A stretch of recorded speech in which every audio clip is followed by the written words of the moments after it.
Well, happy Tuesdays with Morey with tax tips. And what's really fascinating is we are in Belize, Central America, of all places, together to do the show. Yes, and it's a pleasure to be here. It's nice and warm. So anybody sitting in New York or the New England states, I just want to tell you this is really nice down here. And anybody who really needs help in settling in a nice warm place overlooking water, please call Macarena Rose. I didn't pay him for that plug, by the way. We do have Rainforest Realty, though, in here in part of Keller Williams, so it's really a fabulous setup. But the reason that we're sitting here and doing the Tuesdays with Tax Tips show, Tuesdays with Morey Tax Tips, is because people moving from the United States to Belize, for example, or Central America, they have tax issues, and many people move here and don't think about those ahead of time. So that's why you're here. Absolutely. And just to tell everybody, you know, it's very difficult to move, for one thing, but I think there's a lot of misconception about why you would move and what you don't have to do rather than what you do have to do in regards to keeping up with the government and making sure that you're compliant in your tax situation. Many issues come about. Mainly now there's a new rule that says if you owe $50,000 in taxes or more, then you could get off the plane and end up losing your passport. You could end up getting off the plane and get arrested, and you really have to be very careful about what's going on if you're a green card holder or a U.S. citizen. And these are important things to know. Frankly, before you get on that plane, you want to know if you've got an issue. So let's say you live in Belize and you want to go back and visit your grandchildren, and you have a problem with your taxes or didn't do them or didn't file them. Literally, you might be stuck there and not be able to come back to, you know, your own country that you live in. And I can just tell you, I have people tell me all the time, well, we only made $15,000. We couldn't possibly owe $50,000 in tax. Therefore, we don't have a problem. Therefore, we're not going to worry about it. And the issue is when you get off that plane, the I.R.S. or the U.S. government official already knows that you haven't filed your tax return. They don't know how much tax you owe, and therefore when you get off the plane, they're going to say, come with us. Now you got to prove to us you got to show us your tax returns. And it's not good enough to say, well, we really didn't file because we didn't make enough money, and therefore we didn't owe any tax. You got to have that information. And if not, what happens is they'll ask you for all your bank records and all your deductions, and they'll make you file those tax returns. So not having filed is bad as owing the tax. So we have to be really careful in what we do, and we got to do our planning. You're going to come offshore. I had one fellow that I do a lot of business with, refers a lot of clients. He said, well, I got 20, 30 people that never filed their tax returns because they didn't make enough. I said, are these people on Social Security? If they're in their 65 to 75 years of age, then their Social Security is enough for them to have to file a tax return. It isn't a question of how much tax, but when the government is looking for things, they're going to ask you, prove to us where you're at. And in today's world, the government actually has access into all the banks in almost every country, and Belize is one of those targeted countries where, as things have transpired where we do these voluntary disclosure applications, they know there are people that have bank accounts in Belize, and they're going to be looking for those people to make sure, and they're going to say, prove to us that you're not making enough money so you don't have to file. Be very, very depressing if you get off the plane to go visit your grandchildren or whatever and find out that you can't get further than the disembarkation point. Same thing if you're on a cruise. So you don't even have to live in Belize or Panama or Ecuador. You know, you could just be on a cruise and that could happen.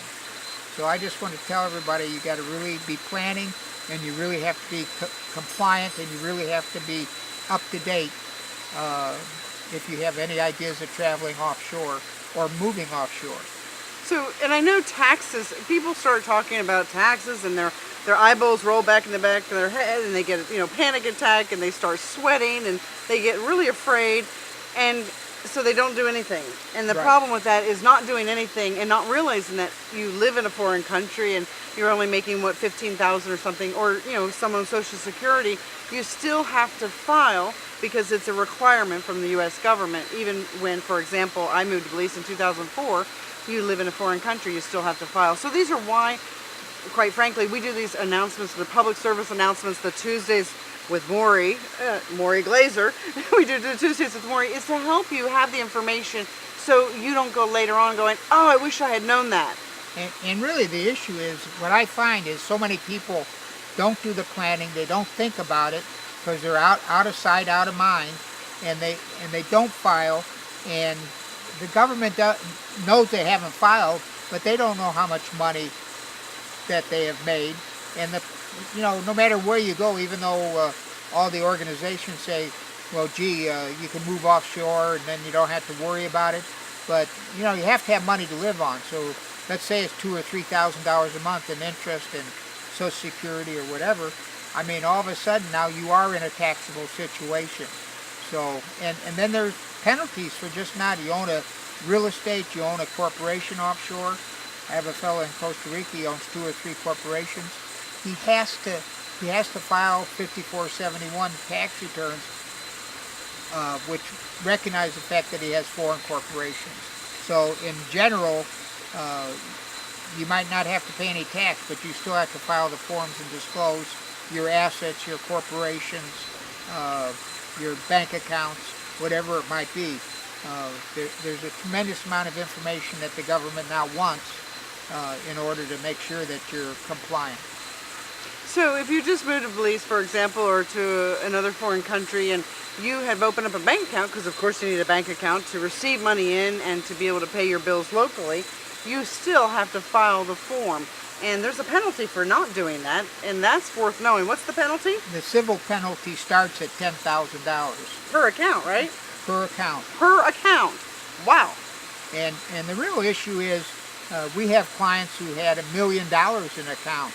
So it's like every year they could end up owing $250,000, $500,000 in penalties because it ends up to be 50% of the account balance.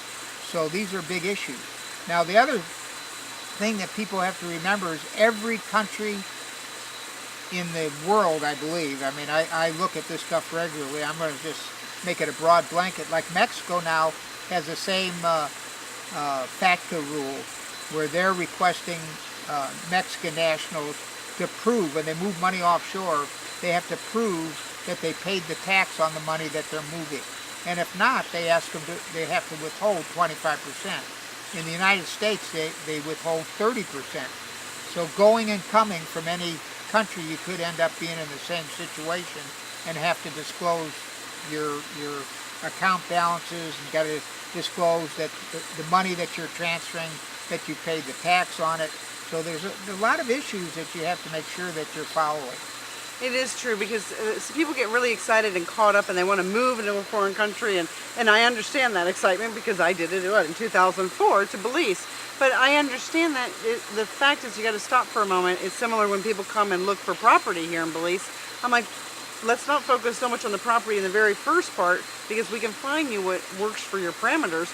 But let's talk about, first of all, what's your plan? How are you going to succeed and be able to support yourself in a foreign country if you're not working? And 2, how are you going to work, because you need a work permit? And how you're going to stay compliant. So and 3, and then how you're going to stay compliant. And then 4, what area do you even want to live in? So you have to, in anything to succeed in this life, you must plan ahead of time. And really, the Tuesdays with Morey, the reason I agreed to do the show was because I was passionate about people getting information to help them succeed in their move, and so it's a successful and happy move. And something as small as having an account that you opened to do bills. Let's say you put $10,000 US in that account in a foreign country, and you didn't put that on your tax return. That's a really big issue. And that money could be gone if you get penalized. And nobody wants to lose $1. So it's much easier to contact Morey, send him an email. He's always accessible. Trust me, even by phone. I don't think you live without your phone, but you answer people's questions. And then, by the way, they like to stay with him because he's so lovely. Well, it really is. We're accessible.